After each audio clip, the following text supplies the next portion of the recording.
Bismillahirrahmanirrahim. Assalamualaikum warahmatullahi wabarakatuh. Alhamdulillahirabbil alamin. Wassalatu wassalamu ala asrofil anbiya'i wal mursalin Sayyidina wa maulana Muhammadin wa ala alihi wa sahbihi ajma'in, amma ba'd. Pada kesempatan ini saya akan mempresentasikan materi mengenai mahar yang terdapat dalam kitab Fiqhul Islam wa Adillatuhu karya Profesor Dr. Wahbah Az-Zuhaili, yang mana beliau adalah seorang ulama yang berasal dari negara Suriah. Sebelumnya saya akan memperkenalkan diri saya sendiri, yaitu saya mahasiswa UINSI Universitas Islam Negeri Sultan Haji Muhammad Idris Samarinda dari Fakultas Syariah, Program Studi Hukum Keluarga 2. Dengan nama lengkap saya Muhammad Ridho Falipi dengan NIM 2321508040. Semester 3, nomor ASN 15. Ya, mengenai materi yang insya Allah akan saya bawakan, yang pertama yaitu mengenai bab ukuran mahar yang mencakup standar mahar yang paling rendah, mahar secara rahasia dan mahar secara terang-terangan, lalu adanya perbedaan antara ucapan qabul dengan ucapan ijab, dan untuk pembahasan bab yang kedua yaitu syarat-syarat mahar atau sesuatu yang cocok untuk dijadikan mahar dan yang tidak cocok untuk dijadikan mahar. Yang ketiga itu yang terakhir mengenai jenis-jenis mahar. Baik, untuk pembahasan materi bab yang pertama yaitu ukuran mahar. Nah, para fuqaha sepakat bahwa tidak ada batasan yang paling tinggi untuk penetapan tingginya mahar, karena tidak disebutkan di dalam syariat secara khusus mengenai batasan tingginya mahar. Nah, berdasarkan firman Allah Subhanahu wa taala yang terdapat dalam Quran surah An-Nisa ayat 20 yang artinya, dan jika kamu ingin mengganti istrimu dengan istri yang lain, sedang kamu telah memberikan kepadanya seseorang di antara mereka harta yang banyak, maka janganlah kamu mengambil pun sedikit darinya. Perempuan juga telah diingatkan oleh Sayyidina Umar radhiyallahu anhu dengan ayat tersebut manakala beliau ingin menetapkan batasan mahar, maka beliau melarang mahar lebih dari 400.000 dirham. Lalu beliau sampaikan kepada manusia melalui khutbahnya di atas mimbar dengan berkata, jangan kalian berikan standar mahar yang paling tinggi. Jika dia dimuliakan di dunia atau ditakwakan di akhirat, maka orang yang paling berhak untuk mendapatkannya daripada kalian adalah Rasulullah SAW. Beliau sama sekali tidak pernah menetapkan mahar untuk para istrinya maupun anak-anak perempuannya yang melebihi daripada 12 uqiyah. Maka barang siapa yang mendapatkan mahar lebih daripada itu, maka hendaknya dia berikan kelebihan mahar tersebut kepada Baitul Mal. Kemudian seorang perempuan Quraisy datang kepadanya dan berkata setelah Sayyidina Umar bin Khattab turun daripada atas mimbar dan berkata, wahai Umar, kamu tidak berhak untuk menetapkan hal itu. Lalu Umar pun bertanya, mengapa?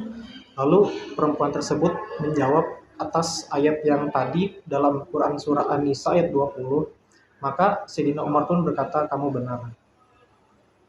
Kemudian dia kembali naik ke atas mimbar dan berkata kepada manusia, wahai manusia, sesungguhnya aku telah melarang kalian untuk melebihkan mahar perempuan dari batasan 400 dirham.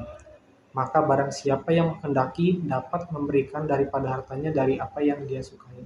Akan tetapi, disunahkan untuk meringankan mahar dan tidak terlalu tinggi dalam menetapkan mahar tersebut.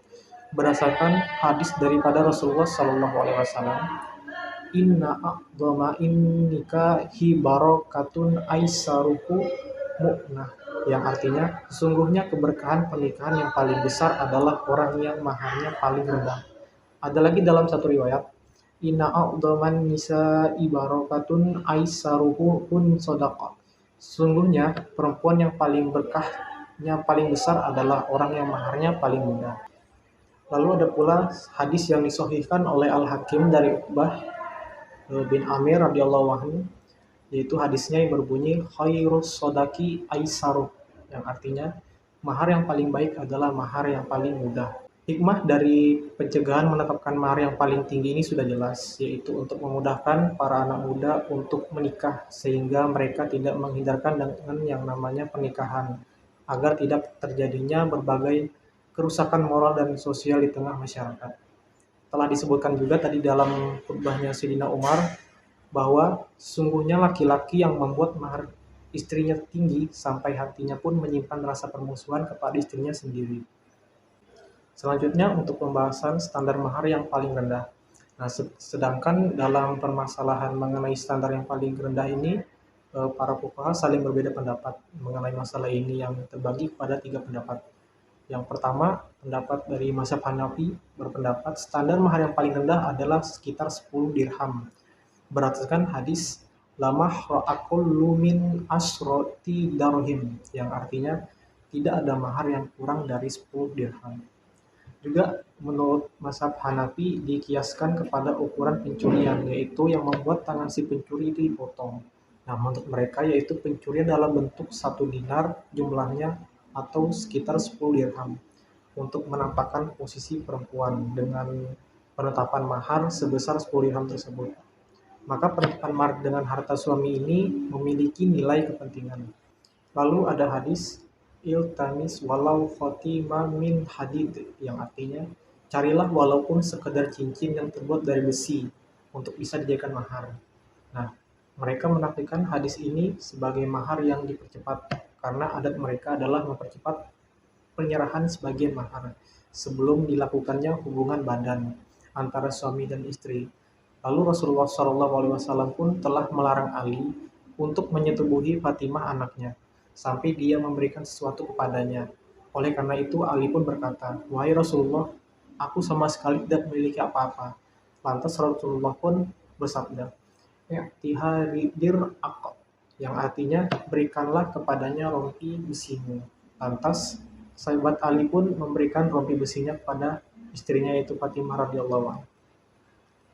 Lalu untuk pendapat yang kedua yaitu dari mazhab Maliki berpendapat standar mahar yang paling rendah adalah 1/4 dinar atau setara dengan 3 dirham perak murni yang sama sekali tidak mengandung kepalsuan, atau dengan barang-barang yang suci dan terbebas daripada najis yang sebanding harganya yang berupa barang maupun hewan atau bangunan yang dibeli secara legal yang menurut syariat itu bermanfaat. Maksudnya boleh dimanfaatkan bukan seperti peralatan hiburan, juga mampu diserahkan kepada istri yang kadar jenis dan macamnya itu sudah jelas. Dalil mereka adalah mahar wajib diberikan di dalam perkawinan untuk menunjukkan harga diri dan posisi perempuan. Jika seorang laki-laki menikah dengan perempuan dengan mahar kurang dari standar ini, maka si suami harus mencemurahkan mahar tersebut jika dia menyetubuhi istrinya. Jika dia tidak menyetubuhi istrinya, maka dapat dikatakan kepada sang suami, apakah kamu sempurnakan mahar atau kita batalkan pernikahan. Nah, untuk pendapat yang ketiga yaitu dari pendapat mazhab Syafi'i dan mazhab Hambali berpendapat tidak ada batasan terendah bagi mahar. Sahnya mahar tidak ditentukan dengan sesuatu. Oleh karena itu, sah jika mahar adalah harta yang sedikit ataupun harta yang banyak. Batasannya adalah semua yang sah untuk dijual atau yang memiliki nilai sah untuk menjadi mahar. Dan yang tidak memiliki nilai, maka tidak bisa dijadikan mahar sampai kepada batasan mahar tersebut tidak bisa mempunyai nilai. Nah, jika dilakukan penyerahan mahar dengan sesuatu yang tidak bisa dinilai, seperti biji ataupun batu kerikil, maka penentuan maharnya itu rusak dan diwajibkan kepadanya untuk memberikan mahar micil sebagai gantinya.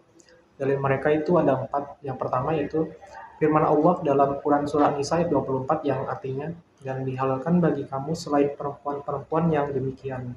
Nah, syarat tidak memberikan batasan, oleh karena itu dijalankan sesuai dengan kemutlakannya. Lalu dalil yang kedua, hadis yang tadi telah disebutkan, carilah walaupun sekadar cincin yang terbuat dari besi. Nah, hadis ini menunjukkan bahwa mahar sah dengan semua yang dapat disebut sebagai harta. Untuk dalil yang ketiga, diriwayatkan oleh Amir bin Rabi'ah bahwa sesungguhnya seorang perempuan dari Khazarah kawin dengan mahar sepasang sandal. Lantas Rasul pun bertanya kepadanya, apakah kamu merasa ridho terhadap hartamu dan dirimu dengan mahar sepasang sandal? Lalu perempuan tersebut pun menjawab, ya. Maka beliau pun membolehkannya. Ada juga hadis dari Abu Daud yang meriwayatkan dari Jabir secara marfu, yang artinya jika seorang laki-laki memberikan seorang perempuan mahar yang berupa makanan yang memenuhi tangannya, maka perempuan tersebut menjadi halal untuknya. Jadi bisa berupa makanan yang secara syariat itu penuh dalam genggaman tangan untuk bisa dijadikan mahar dalam perkawinan.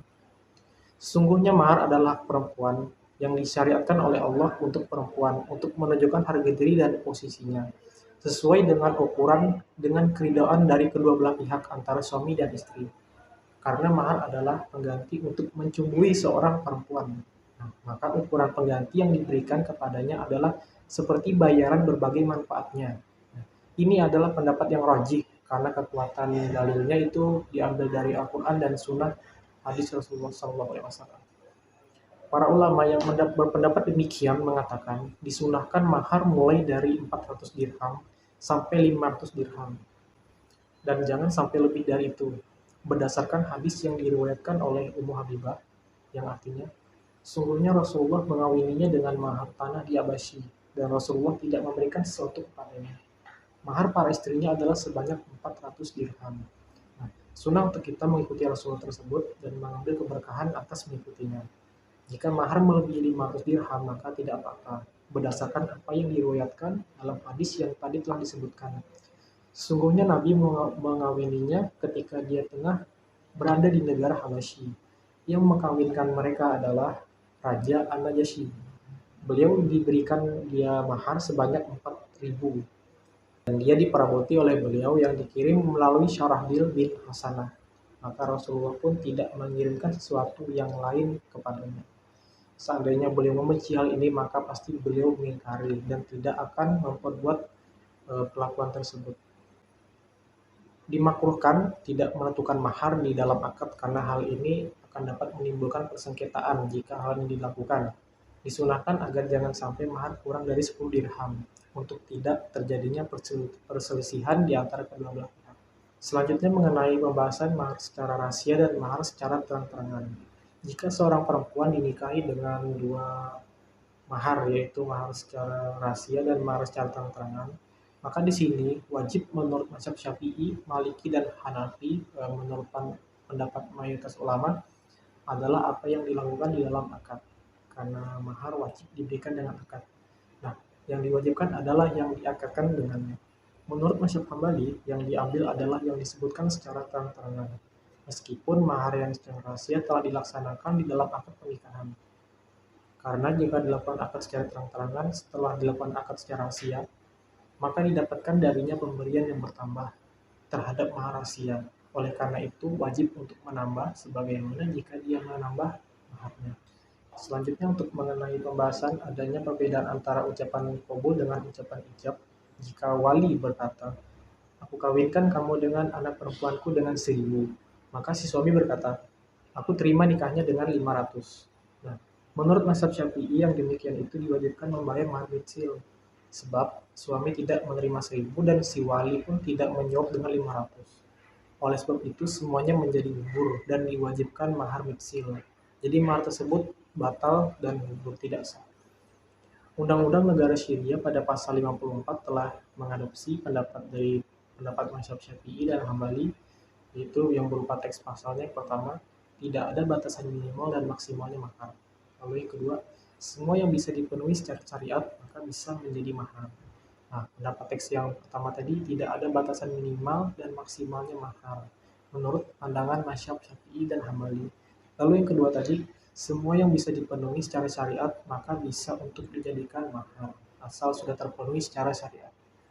Lalu kita masuk ke pembahasan yang kedua, bab kedua, yaitu syarat-syarat mahar atau sesuatu yang cocok untuk dijadikan mahar dan yang tidak cocok untuk dijadikan mahar. Nah, syarat-syarat mahar ini terbagi menjadi 3 syarat. Yang pertama yaitu merupakan suatu barang yang bisa dimiliki atau yang dijual itu seperti emas dan barang-barang dan yang sejenisnya. Tidak boleh memberikan mahar yang berupa khamar, babi, dan yang lain dari keduanya yang tidak bisa dimiliki. Karena jelas sebab yang berupa minuman keras dan babi itu adalah barang haram yang kita tidak bisa miliki. Lalu untuk syarat yang kedua, harus sesuatu yang diketahui.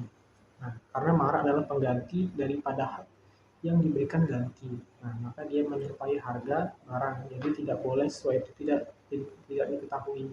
Kecuali dalam pernikahan takwid, yaitu kedua belah pihak diam saat menentukan mahar. Nah, maka dalam penetapan mahar dalam akad, penentuannya itu diserahkan kepada salah satu dari keduanya atau kepada orang yang selain keduanya. Yang ketiga, terbebas daripada tipuan. Mahar tidak boleh berupa budak yang tengah kabur ataupun unta yang sedang tersesat atau barang yang menyerupai keduanya. Lalu mazhab Hanafi menambah syarat yang keempat, menurutnya yaitu pernikahan tersebut merupakan pernikahan yang sah.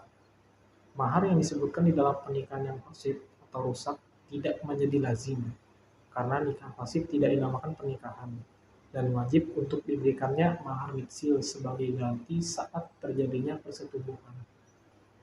Terkait batasan yang dapat dijadikan mahar menurut mazhab Maliki, yang pertama itu berpendapat mahar adalah sesuatu yang dapat dihargakan secara syariat, yang berupa barang, hewan, atau bangunan, yang suci dan tidak bernajis, karena yang bernajis tidak bisa dihargakan secara syariat, dan tidak bisa dimanfaatkan pula secara syariat.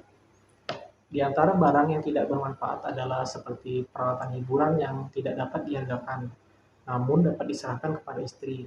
Dapat pula diketahui ukurannya, jenisnya, dan masanya. Tidak sah pula jika mahar bukan sesuatu yang dapat dihargakan, seperti kisos yang diwajibkan oleh seorang suami kepada istrinya. Maka dia kawinkan perempuan tersebut untuk meninggalkan kisos. Akad ini batal sebelum terjadinya persetubuhan.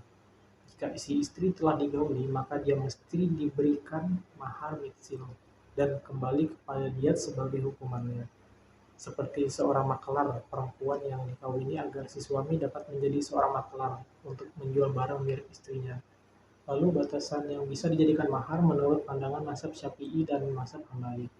Mereka berpendapat semua yang bisa dijadikan barang jualan bisa dijadikan mahar, atau semua yang bisa dijadikan harga atau sewaan maka bisa dijadikan mahar, yaitu sesuatu yang bisa mempunyai nilai untuk dijual dan disewa, meskipun dalam jumlah yang sedikit, yaitu semua barang yang dapat dihargakan baik dalam bentuk tunai maupun hutang, tunai maupun dengan tempo, yang berupa pekerjaan serta manfaat yang dapat diketahui, seperti halnya menggembala domba dalam tempo yang diketahui, menjahit bajunya, mengembalikan budaknya yang kabur dari tempat tertentu, lalu melayaninya dalam waktu yang diketahui. Lalu ada juga mengajarkan Al-Quran atau syair yang dibolehkan, atau sastra, atau mengajarkan menulis atau suatu keterampilan tertentu, serta berbagai manfaat lainnya yang dibolehkan secara syariat. Berdasarkan firman Allah Subhanahu wa taala mengenai kisah Nabi Syuaib alaihissalam dan Nabi Musa alaihissalam dalam Quran surah Al-Qasas ayat 27, yang artinya, sesungguhnya aku bermaksud ingin menikahkan engkau dengan salah seorang kedua anak perempuanku ini, dengan ketentuan bahwa engkau bekerja padaku selama 8 tahun. Karena akad perkawinan adalah akad berdasarkan manfaat, maka boleh dengan mahar yang telah disebutkan seperti sewa menyewa, karena manfaat orang merdeka boleh diambil sebagai ganti darinya dalam sewa, maka boleh dijadikan mahar. Lalu kita masuk ke pembahasan yang selanjutnya, yang terakhir, yang ketiga, yaitu jenis-jenis mahar. Nah, menurut Fuqaha ada dua jenis mahar, yaitu mahar musamma dan mahar mitsil. Nah, di sini saya akan menjelaskan terkait mahar musamma.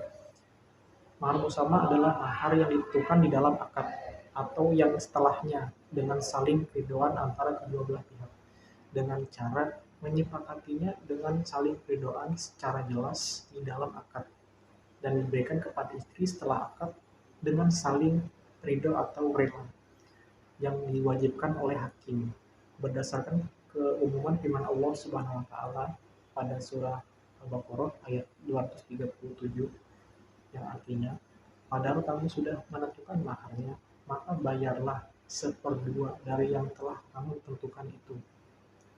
Yang termasuk sebagai mahar bersama adalah akad, apa yang diberikan oleh suami kepada istrinya secara tradisi atau adat sebelum dilaksanakannya pesta perkawinan.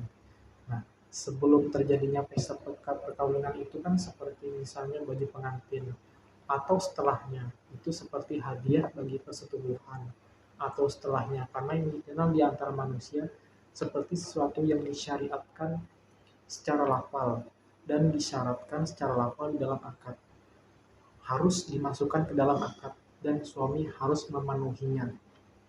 kecuali jika disyaratkan tidak ada barang tersebut atau hadiahnya ketika dilakukan akad. Mazhab Maliki menyebutkan apa yang dihadiahkan kepada perempuan sebelum diadakan akad atau ketika tengah akad berlangsung dianggap sebagai mahar, meskipun dia tidak disyaratkan di dalam akad tersebut. Seperti itu juga apa yang dihadiahkan kepada walinya sebelum akad. Jika dia diceraikan sebelum terjadinya persetubuhan antara kedua belah pihak, maka si suami berhak mengambil kembali setengah bagian hadiah yang sudah diberikan.